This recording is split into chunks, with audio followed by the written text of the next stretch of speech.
Hello everyone, this is Revati for Cat Scrappiness. Today I have a very fun and colorful card for you guys. Well, who doesn't love an interactive card?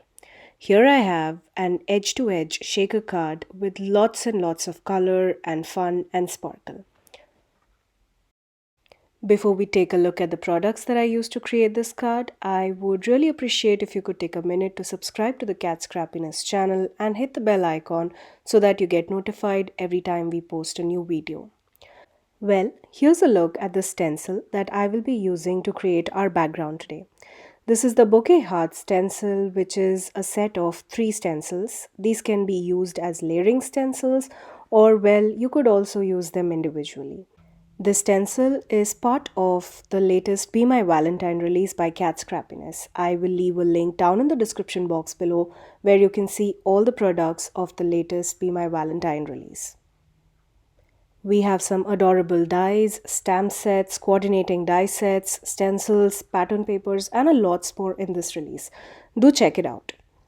Let's begin by creating a beautiful patterned card front for our shaker pocket. Now here I have a white card which measures 4 by 5 1/4. It is slightly smaller than a standard A2 size card base. I will be sticking my first layer, which has the largest heart, over this. To make sure that my cardstock does not slide away from the stencil while I'm ink blending, I like to hold this cardstock using some painter's tape. Well, you could also use some temporary tape. The painter's tape is quite sticky and tacky, so all you need to do is rub it against your sleeve and that will remove all of that stick. And well, it will hold the paper to the stencil and not rip the paper when you remove the stencil after you're done with your ink blending. For this first layer of hearts, I chose a very bright pink color. Well, you could choose any color of your choice, but I wanted to keep the pink and purple theme on my project here. Well, if you see here, I am using the painter's tape to protect my fingers. I don't want any of that pink color to be on my fingers, which could further ruin my card front.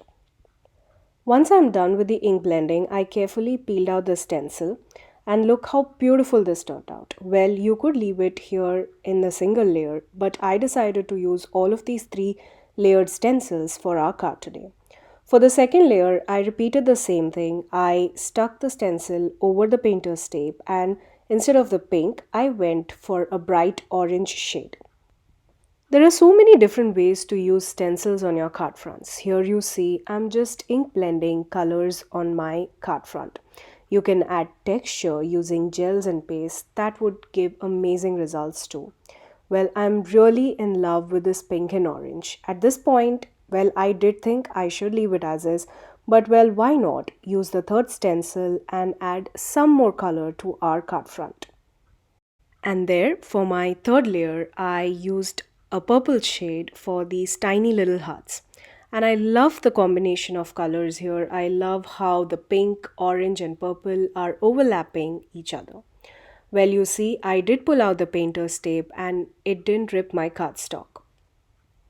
At this point, you could leave the background white, but I wanted to add a tinge of color to my card front.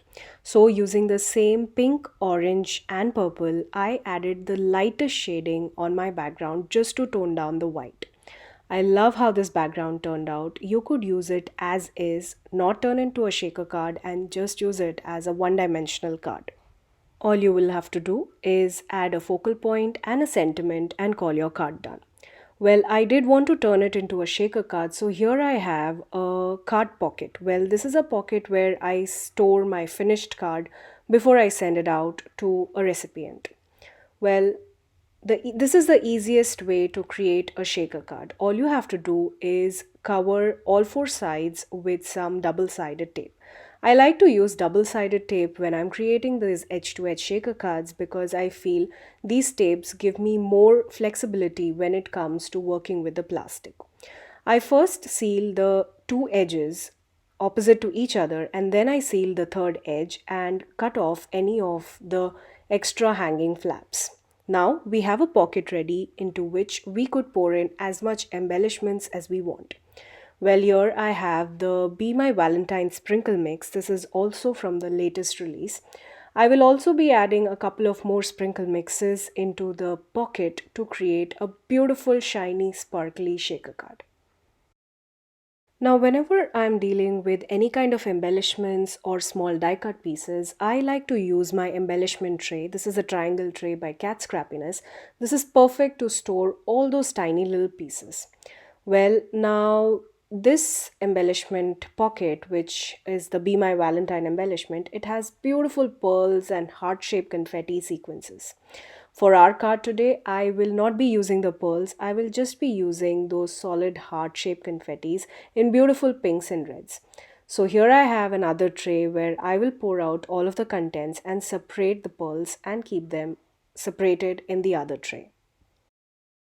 The triangle edges on the tray make it so much more convenient to pour all of the extra embellishments back into the pocket or, well, even into the shaker pocket. Now here I have other embellishments that I will be using in my card today.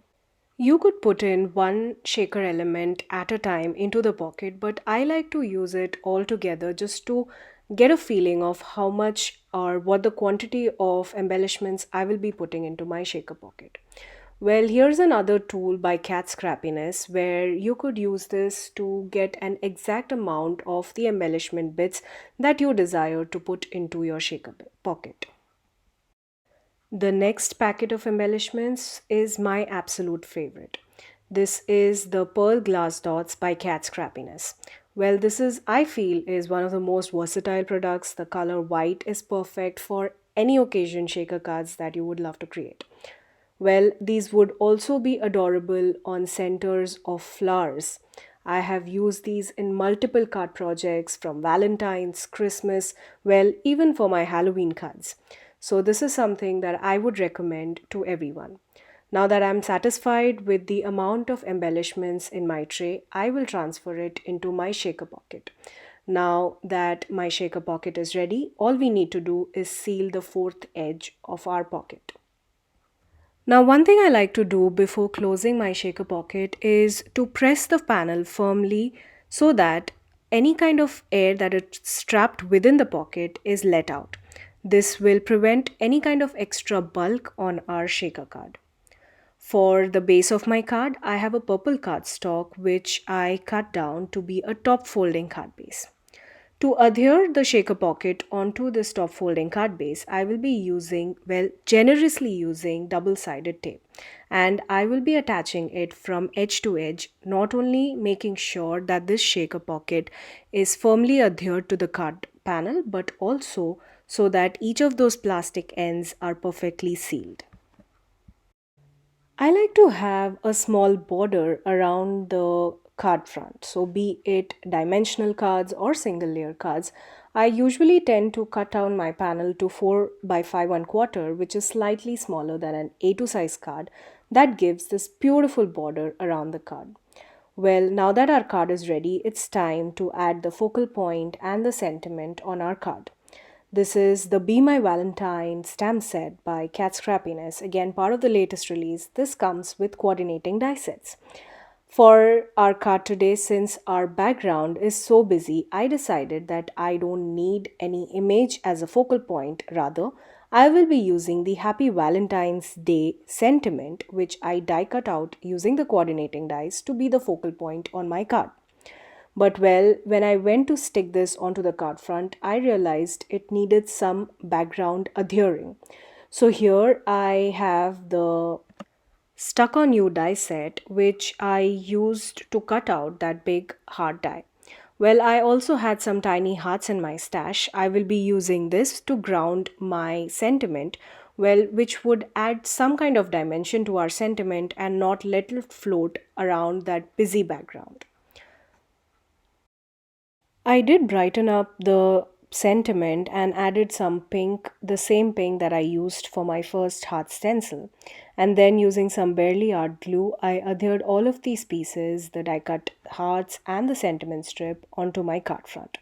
And we can call this card done. I love how beautiful, bright and shiny this card turned out. It was so easy to create, and well, I did go ahead and create another card very similar to this one. Off camera, I did create an inside panel for our card and a matching envelope. I used the third heart stencil, the smallest heart, and used the same purple color to add hearts to my envelope and the inside of my card. Well, here's a look at the second card that I created. It is very similar, well, exactly the same to the first card that I created. I am obsessed with this design, how easy it was to create, and well, like you see here, it is really easy to even mass produce. Well, if you're not a fan of interactive cards, of shaker cards, you could also leave it simple, single dimensional. You don't need to add any kind of sequins or glitter mixes. The hearts itself is such a beautiful background. I had so much fun creating these cards and I hope you got inspired too. I will leave a link down in the description box below for all the supplies that I used to create my project today.